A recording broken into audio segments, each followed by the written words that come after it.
Accounting और finance की दुनिया, आपने हमेशा एक बात सुनी होगी, रूल्स बार रूल्स। हर चीज़ का एक स्टैंडर्ड होता है और उसका एक स्टैंडर्ड फॉर्मेट होता है, राइट। लेकिन अगर मैं आपसे कहूं कि जब बात फाइनेंशियल रेशियोज को कंप्यूट करने की आती है तो इंडिया की टॉप कंपनीज भी सेम रेशियो को कैलकुलेट करने के लिए डिफरेंट फार्मूला यूज़ करती है। जी हाँ, एक कंपनी जो अपनी रेशियोज जैसे डेट इक्विटी रेशियो या डेट सर्विस कवरेज रेशियो निकालने के लिए कुछ कंपोनेंट्स को फार्मूला में इंक्लूड करती है, वहीं दूसरी कंपनी उन कंपोनेंट्स को एक्सक्लूड कर देती है। और अगर आप इनके प्रेजेंटेशन फॉर्मेट्स देखेंगे तो वो भी अलग अलग दिखाई दे सकते हैं। तो एज अ फाइनेंशियल एनालिस्ट या एक स्टूडेंट और ऑडिटर आपके मन में ये सवाल आएगा कि इज़ इट लीगली अलाउड या कंपनीज कोई प्रेजेंटेशन एरर कर रही हैं।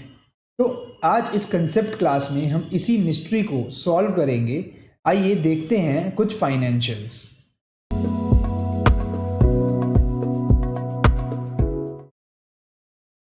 तो देखिए, ये ABC प्राइवेट लिमिटेड के फाइनेंशियल्स हैं। इसका फॉर्मेट देखते हैं।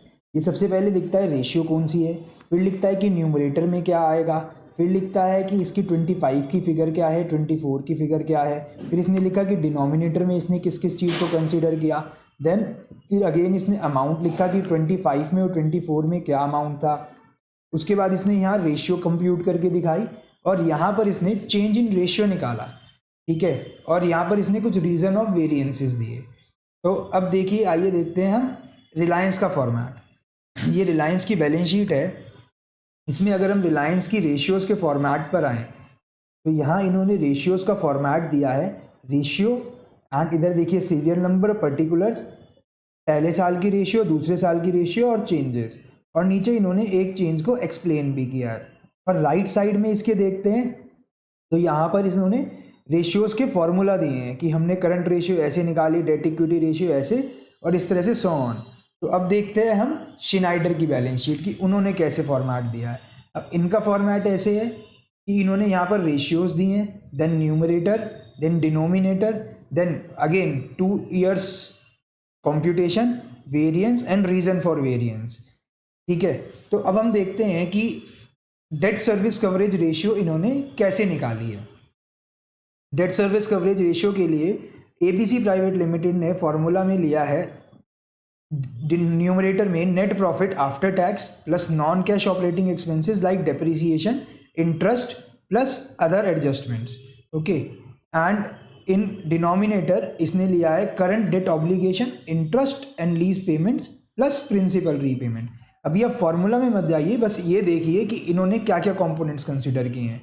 और यही हम अगर रिलायंस की बैलेंस शीट में जाते हैं तो हम देखते हैं कि इन्होंने डेट सर्विस कवरेज रेशियो के लिए फॉर्मूला दिया है earning before interest and tax, earning before interest and tax divided by interest expense plus principal repayments made during the year for long term loans. यहाँ पर इन्होंने सिर्फ इंटरेस्ट एंड टैक्स को add किया है, लेकिन अगर आप ABC की जो हमने रेशियो देखी थी वहाँ पर प्रॉफिट आफ्टर टैक्स में हमने non cash expenses like depreciation को भी ऐड किया था।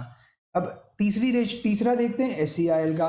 SCIL ने फॉर्मूला यूज किया है डेट सर्विस कवरेज रेशियो का, earnings available for debt service divided by debt service. तो इसने डेट सर्विस में क्या लिया है, उसने 2 नंबर पॉइंट में दिया है, तो रोमन सेकंड हमें नीचे मिलेगा, debt service is equal to interest and lease payments plus principal repayments. तो इसने यहाँ पर लीज पेमेंट्स को भी प्लस किया है, बट रिलायंस ने अपने डिनोमिनेटर में लीज पेमेंट्स को प्लस नहीं किया है। तो क्या कंपनीज इस तरह के डिफरेंट फार्मूलाज और कंपोनेंट्स को यूज़ कर सकती है? तो इसके लिए हमें चलना पड़ेगा हमारे MCA के कंपनीज एक्ट के अंदर जो शेड्यूल 3 में फाइनेंशियल स्टेटमेंट्स दिए हैं उसके नीचे जो की रेशियोज है वहाँ पर।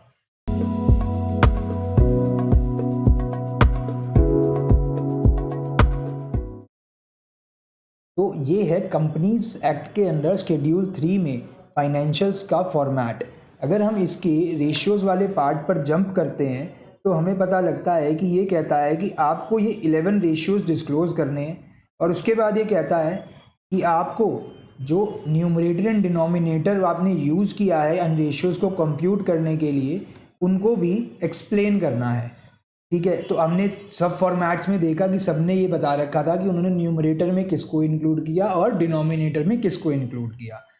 फर्दर ये आगे कहता है कि आपको अगर लास्ट ईयर की रेशियो जो थी उससे करंट ईयर की रेशियो में चेंज 25% से ज़्यादा हुआ है, चाहे वो पॉजिटिव चेंज हो चाहे नेगेटिव चेंज हो, तो आपको ये बताना है कि उसका रीज़न क्या है चेंज का।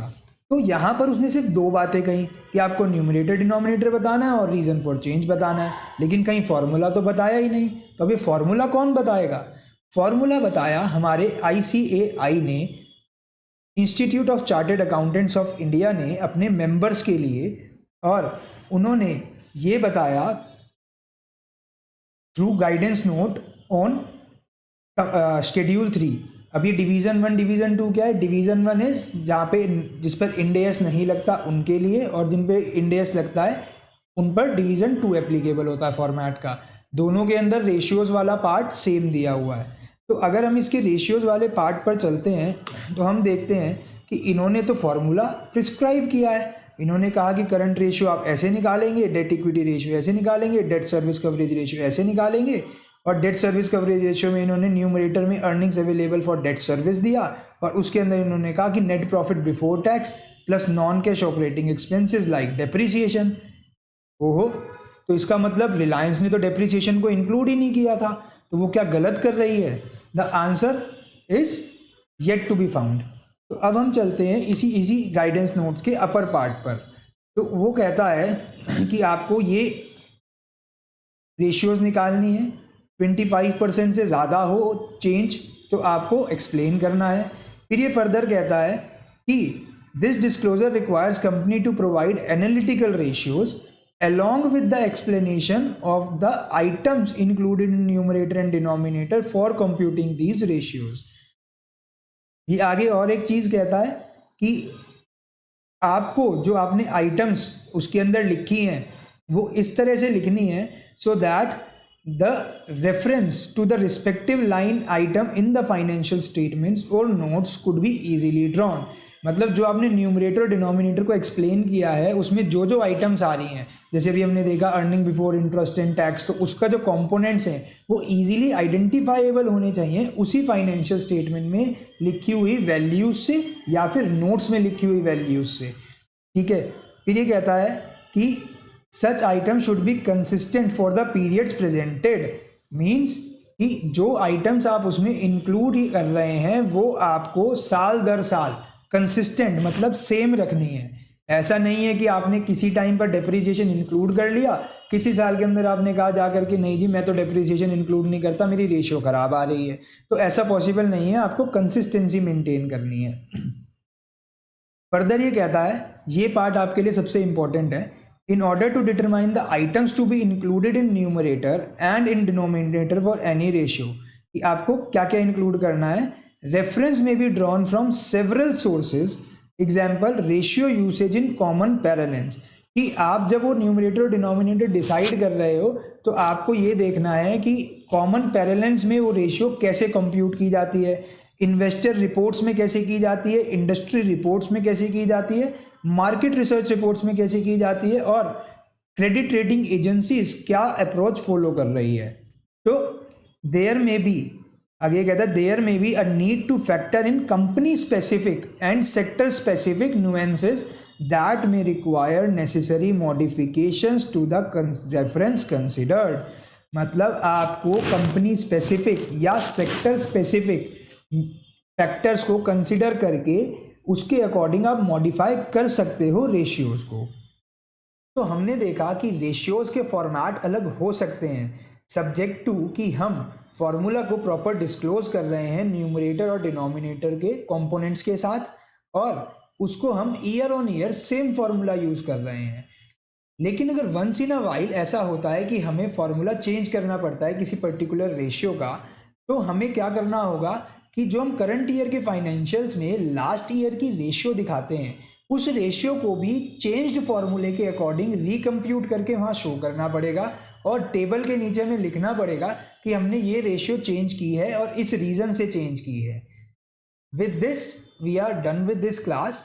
बट एक और चीज़ मैं आपको लास्ट बताना चाहता हूँ कि बहुत सारे एनालिस्ट ऐसे होते हैं जो moneycontrol.com या BSE NSE की साइट्स पर जा करके इन्वेस्टमेंट करने के लिए जो कंपनीज ने वहाँ रेशियो दी होती है उन्हीं को सही मान लेते हैं। लेकिन अगर वो सिमिलर कंपनीज के अंदर कंपैरिजन कर रहे हैं और ये नहीं देख रहे कि उन्होंने क्या कंपोनेंट्स यूज़ किए हैं उन रेशियोज़ के अंदर, तो वो गलत रिजल्ट पर भी पहुंच सकते हैं। तो वो देखना ज़रूरी है। So thank you for watching this class.